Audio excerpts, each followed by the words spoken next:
Magandang araw mga kaibigan. Pag-usapan naman natin ngayon ang mainit na issue tungkol kay Congressman Erwin Tulfo. Yung kanyang citizenship. Ano ba siya? US citizen ba siya? Filipino citizen?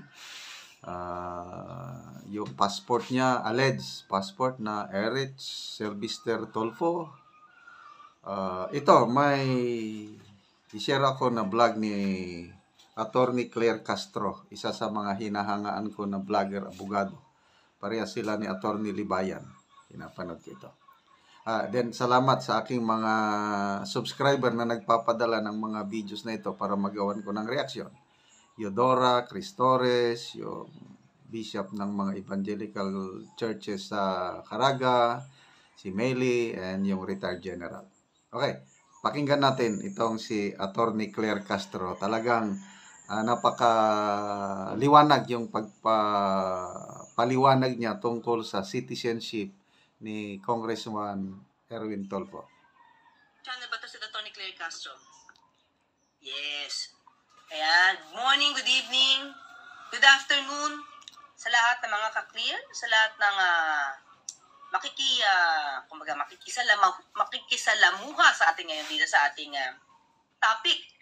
Of course, ang topic natin ito si si Representative Erwin Tulfo. Okay? Kahapon lang ay tinake natin yung kumakalat na issue, di ba, tungkol sa pagbawi ng US passport niya dahil sa di umanong mga fraudulent identity. Okay? Na kanyang di umanong isiginawa. Okay? Para lang makakuha ng citizenship and of course, passport. Di ba? Ayan. So, mga ka-clear, doon kasi, kumbaga, kahapon, na-take up natin to, di ba? Okay? For a while, ha? Para ma-recall nyo doon sa mga hindi pa hindi pa to nakita. Wait lang. Ayan. Dito kasi mga ka-clear, si Representative Erwin Tulfo mismo ang voluntaryo na nagsabi na kailangan niya na ito. No? Kailangan niyang ipa-cancel. Okay? Ito yung letter Di umano ha, mga ka-clear ha. Wait ha. So, doon tayo pasok tayo dito. Ayan. Okay? Ito ay nagpapatungkol sa isang Erich Sylvester Tulfo. Yan. Na nagkaroon ng ilang passport? Since 1991, no? Nag-apply siya. Diba? So, yan. May kumakalat na letter. Galing dito sa Erich Sylvester Tulfo na siya rin daw si Erwin Tulfo na nagre-request na i-cancel yung kanyang US passport na nagsimula pa 1991. Yan na, mayroon na siyang US passport na Erich Sylvester Tulfo. So, ituloy natin ang paliwanag. Diba? Isa. Okay? Pangalawa noong 2001.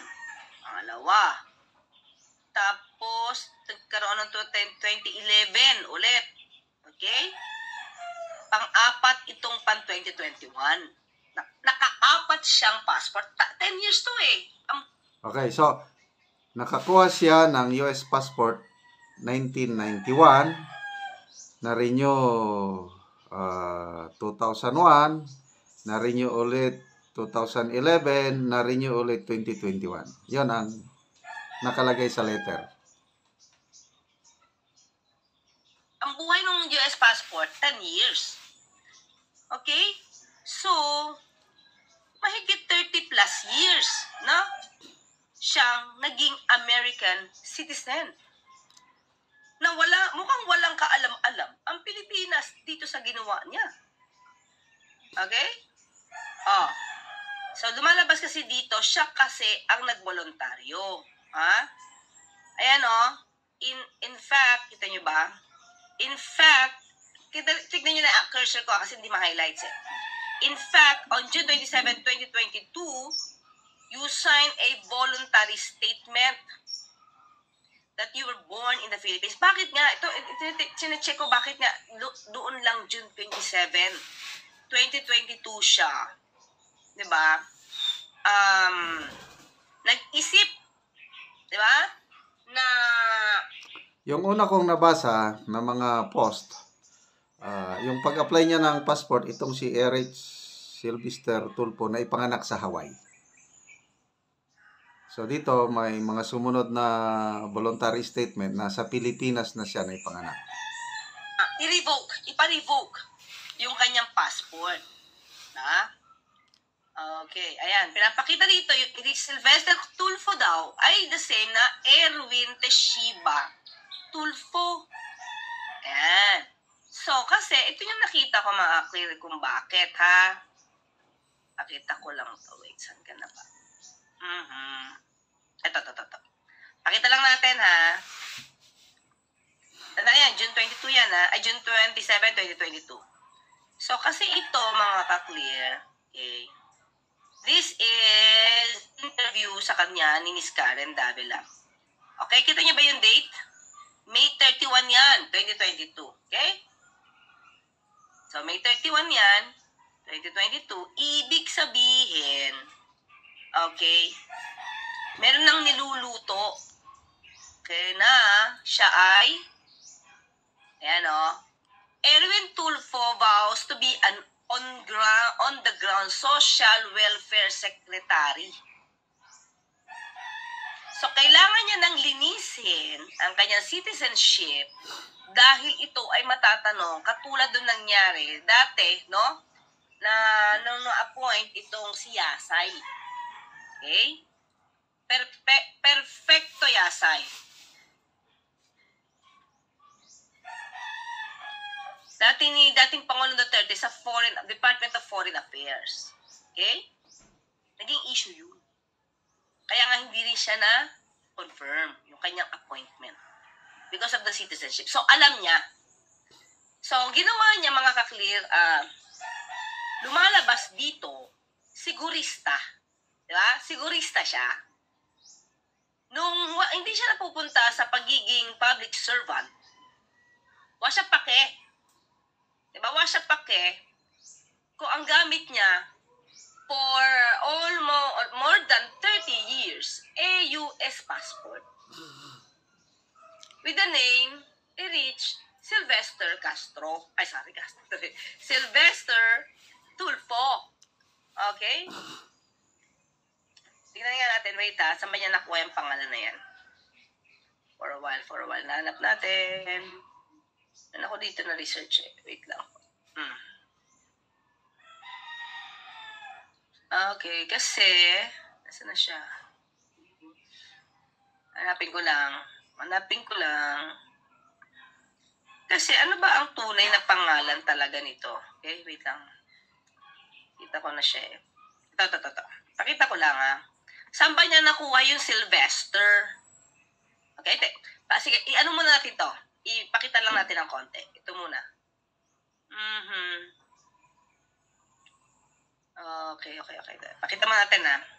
Diba? I had this program, if you could recall, it was called Mission X. These are exposés of government officials, yung mga tamad and then corrupt. Galing, no?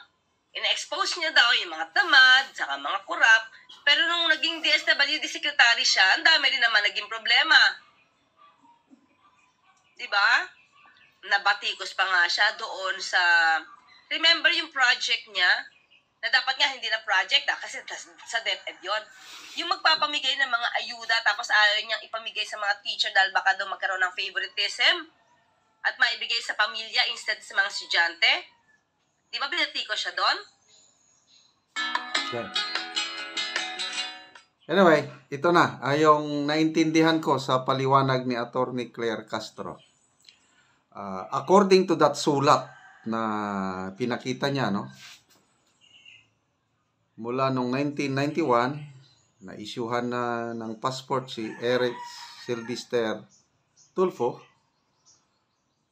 na-renew 2011, na-renew 1991, 2001, 2011, 22. So, 4 na renewal ng passport, halos more than 30 years. At according to Attorney Castro, saka na lang niya voluntary na pinakancel yung passport nung magiging DSWD secretary na siya.